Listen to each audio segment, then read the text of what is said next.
The main types of cryptocurrency. Before money, all we had as a means of exchange was the barter system. This system had us exchanging one commodity for another until we could no longer accommodate its flaws. This then brought us to the era of coins and paper money, and now there are electronic means of payments that involve digital wallets.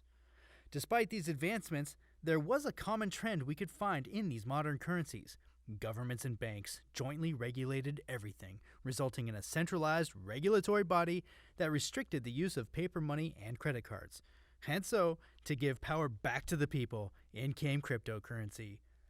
Hello everyone and welcome to Crypto Bookworm, a place where we keep you updated on all things cryptocurrency and NFTs. In this video, we will be telling you all you need to know about the main types of cryptocurrencies and how they work. With that said, let's get right into it. What is cryptocurrency? So right away, what even is cryptocurrency? In the simplest of terms, cryptocurrency is a decentralized form of electronic or virtual money designed to be used as a medium of exchange. It operates on a peer-to-peer network called a blockchain, and it is neither regulated by a bank nor is it regulated by government, which means anyone can own it, use it, and do whatever they want with it. Since the inception of Bitcoin, the granddaddy of them all, in 2009, there have been thousands of cryptocurrencies put into circulation. With the large number of cryptocurrencies that there are, as you might imagine, there are several categories. But not to worry, we will explain all of the main types of cryptocurrencies in the following sections. At the top of the list is proof of work, or traditional cryptocurrency. This was originally introduced to the world in the form of Bitcoin. It relies on blockchain technology in order to execute transactions using the POW system. POW does not stand for prisoner of war, it stands for proof of work. This type of cryptocurrency operates by using specialized computer equipment known as ASIC chips. ASIC stands for Application-Specific Integrated Circuit. These chips solve difficult mathematical puzzles in a procedure known as mining. Major cryptocurrencies that use proof of work are Bitcoin, Litecoin, and Dogecoin. Meanwhile, the Ethereum blockchain has adopted an algorithm known as POS, or proof of stake, that guarantees security in a totally different way from POW. It also supports smart contracts and decentralized applications, or dApps. Ethereum is the number 2 cryptocurrency as far as market cap. Proof of stake could be a topic for its own video, so we won't get too deep into that here. The next type that we're going to be discussing is payment cryptocurrency. The first widely used cryptocurrency for digital payments was Bitcoin. Bitcoin is also easily the most well-known cryptocurrency. A payment cryptocurrency serves as both a peer-to-peer electronic cash system and a means of exchange, as its name suggests, to make payments easier. These cryptocurrencies are also subject to deflation, mostly because only a finite number of the digital coins can ever be generated. For instance, there will only ever be 21 million Bitcoin. This factor doesn't apply to Ethereum as it has an infinite supply. However, the values of payment cryptocurrencies are expected to increase when the amount of coins in circulation decreases. Next up, we have utility tokens. One major difference between tokens and traditional cryptocurrencies is that tokens are not meant to be used the same way as payment cryptocurrencies. They also don't exist as standalone systems, but are built instead on already existing blockchains or networks, such as Ethereum. Utility tokens serve as use cases on the blockchain.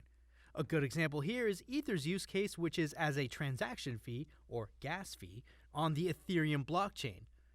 Another point to note about tokens is that they do not have a maximum number of units that can be mined. These cryptocurrencies can therefore be inflated because more and more of these tokens can be issued, which eventually leads to a decrease in value. That's Economics 101, supply and demand. Next, we're going to talk a little bit about stablecoins. Stablecoins are another type of cryptocurrency, and they attempt to solve the volatility problem usually encountered in cryptocurrency trading. Stablecoins are used as stores of value as they are able to maintain their value because of their link to other goods, such as fiat money, precious metals, or other cryptocurrencies. These coins are also built on a blockchain.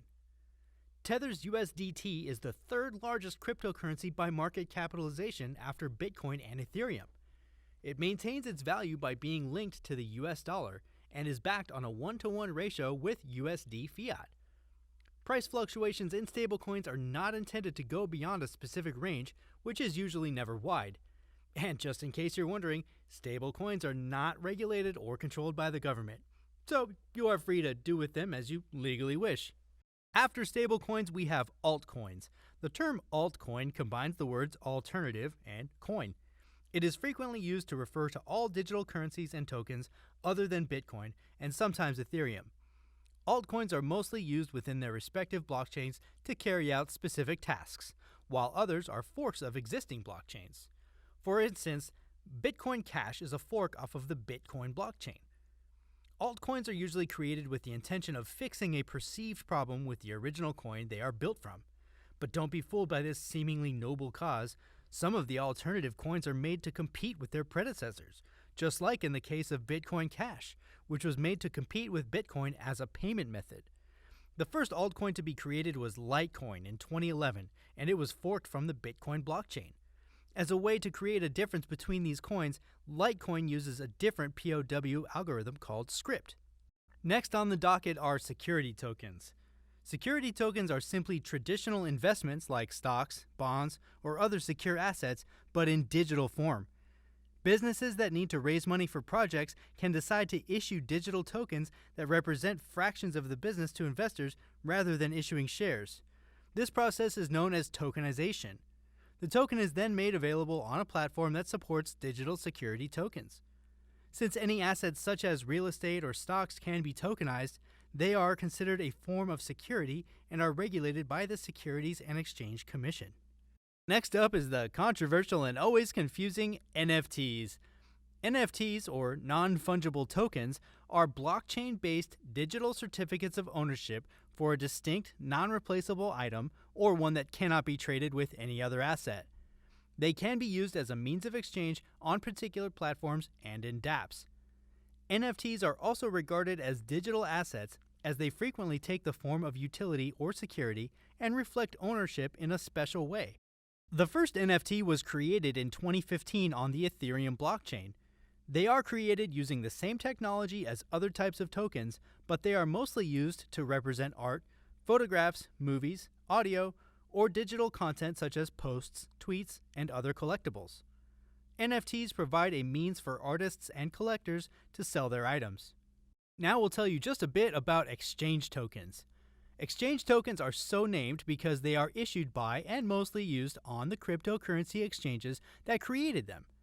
These digital coins are mostly used to facilitate token trades or to pay for gas on these exchanges, with the possibility of using some of these tokens on other platforms. Examples of exchange tokens include Binance Coin, or BNB, KuCoin, etc. And lastly, we have central bank digital currencies, or CBDCs. CBDCs are cryptocurrencies issued and regulated by the central bank of a given country. They are based on blockchain technology, just like other cryptocurrencies, and in theory, they should improve payment efficiency and possibly cut transaction costs. Many central banks throughout the world are currently developing their use of CBDCs with the intent that the fraud and abuse that have affected many other cryptocurrencies would not be an issue for its users. But this is a somewhat controversial topic which we can get into another time. In conclusion, every type of cryptocurrency has its major areas of application. The main advantage they bring to their users is decentralization. This allows for fast transactions across borders at low fees alongside security and privacy. The major drawback, however, is the volatility. But thanks to stablecoins, which come as an alternative, cryptocurrency holders can find a balance in the market.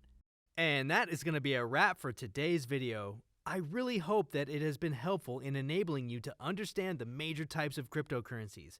If you want to learn more and in more detail, please make sure to subscribe to the channel so that you don't miss out on any of our educational content. You can also check out our website, cryptobookworm.com, for more cryptocurrency and NFT education. Until next time.